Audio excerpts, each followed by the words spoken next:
विश्व कोरोना के बाद अभी तक उभर नहीं पाया है।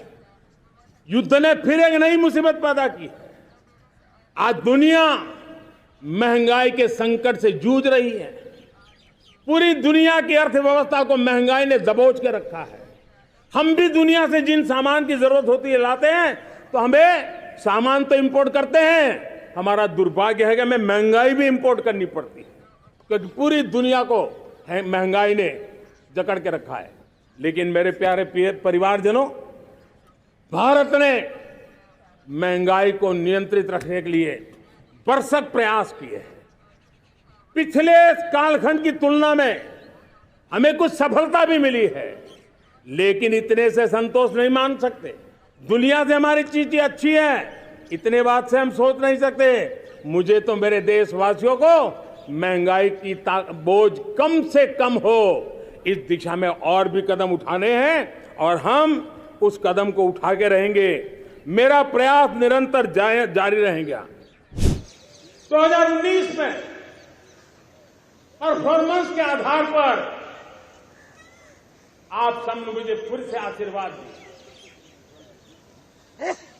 परिवर्तन का वादा मुझे यहां ले आया, परफॉर्मेंस मुझे दोबारा ले आया और आने वाले 5 साल अभूतपूर्व विकास के 2047 के सपने को साकार करने का सबसे बड़ा स्वर्णिम पल आने वाले 5 साल है।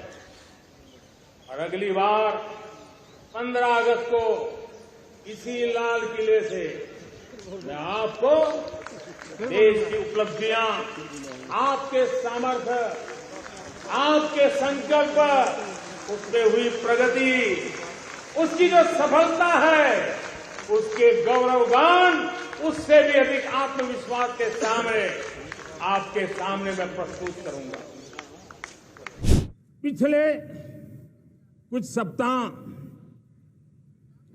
नॉर्थ ईस्ट में, विशेषकर मणिपुर में और हिंदुस्तान के भी अन्य कुछ भागों में, लेकिन विशेषकर मणिपुर में जो हिंसा का दौर चला, कई लोगों को अपना जीवन खोना पड़ा, मां बेटियों के सम्मान के साथ खिलवाड़ हुआ।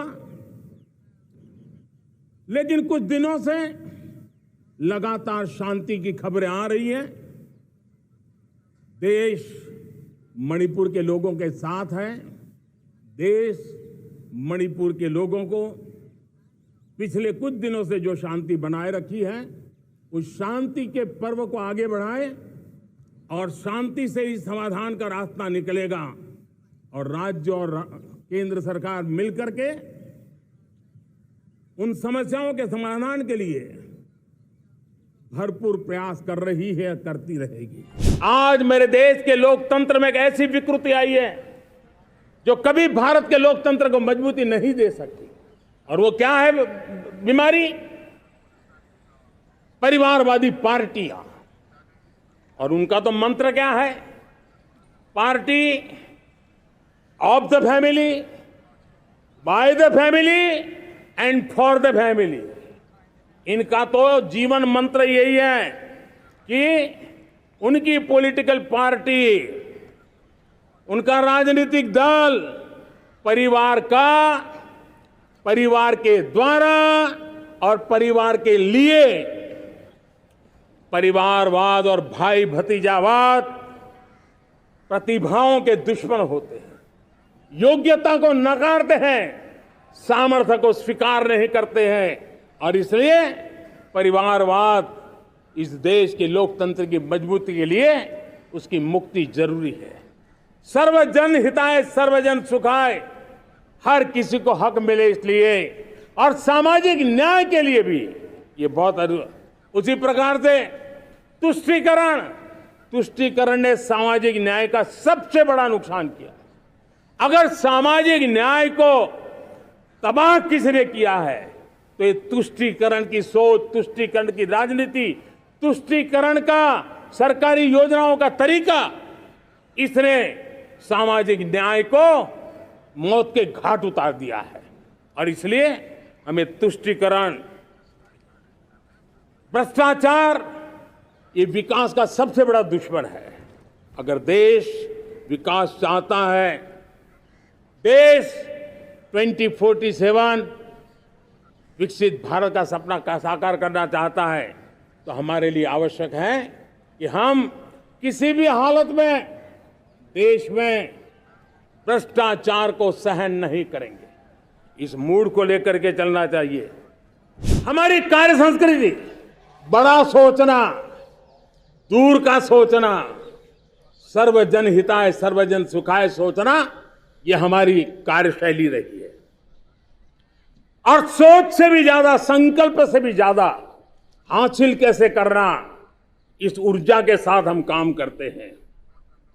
हमने आजादी के अमृत महोत्सव में 75,000 अमृत सरोवर बनाने का संकल्प किया था। उस समय हमने हर जिले में 75 अमृत सरोवर बनाने का संकल्प किया था। करीब 50-55 हजार अमृत सरोवर की कल्पना की थी, लेकिन आज करीब 75,000 अमृत सरोवर का काम निर्माण हो रहा है। ये अपने आप में बहुत बड़ा काम हो रहा है। जनशक्ति और जल शक्ति की ताकत भारत के पर्यावरण की रक्षा में भी काम आने वाली है। 18,000 गांवों तक बिजली पहुंचाना, जनधन बैंक खाते खोलना, बेटियों के लिए शौचालय बनाना, सारे टारगेट समय के पहले पूरी शक्ति से पूरे करेगा। और जब भारत ठान लेता है तो उसे पूरा करके रहता है। ये हमारा ट्रैक रिकॉर्ड कहता है। 200 करोड़ वैक्सीनेशन का काम, दुनिया हमें जब पूछती है 200 करोड़ सुनती है, उनकी आंखें फट जाती है। इतना बड़ा काम ये मेरे देश के आंगनवाड़ी वर्कर, हमारी आशा वर्कर, हमारी हेल्थ वर्कर, उन्होंने करके दिखाया। यह मेरे देश का सामर्थ्य है। 5G को रोल आउट किया, दुनिया में सबसे तेज गति से 5G रोल आउट करने वाला मेरा देश है। 700 से अधिक जिलों तक हम पहुंच चुके हैं और अब 6G की भी तैयारी कर रहे हैं। हमने टास्क फोर्स बना दिया है। रिन्यूएबल एनर्जी, हम टारगेट से पहले चले हैं। हमने रिन्यूएबल एनर्जी 2030 का जो टारगेट तय किया था, 21-22 में इसको पूरा कर दिया। हमने इथेनॉल में 20% ब्लेंडिंग की बात कही थी, वो भी हमने समय से 5 साल पहले पूरा कर दिया। हमने $500 बिलियन के एक्सपोर्ट की बात की थी, वो भी समय के पहले $500 बिलियन से ज्यादा कर दिया। हमने तय किया, जो हमारे देश में 25 साल से चर्चा हो रही थी कि देश में नई संसद बने, पार्लियामेंट का कोई सत्र ऐसा नहीं था नई संसद के। ये मोदी है, समय के पहले नई संसद बना करके रख दिया। मेरे प्यारे भाई बहनों, ये काम करने वाली सरकार है, निर्धारित लक्ष्यों को पार करने वाली सरकार है। ये नया भारत है, ये आत्मविश्वास से भरा हुआ भारत है। ये संकल्पों को चरितार्थ करने के लिए जी जान से जुटा हुआ भारत है। और इसलिए ये भारत न रुकता है, ये भारत न थकता है, ये भारत न हाँफता है और न ही ये भारत हारता है।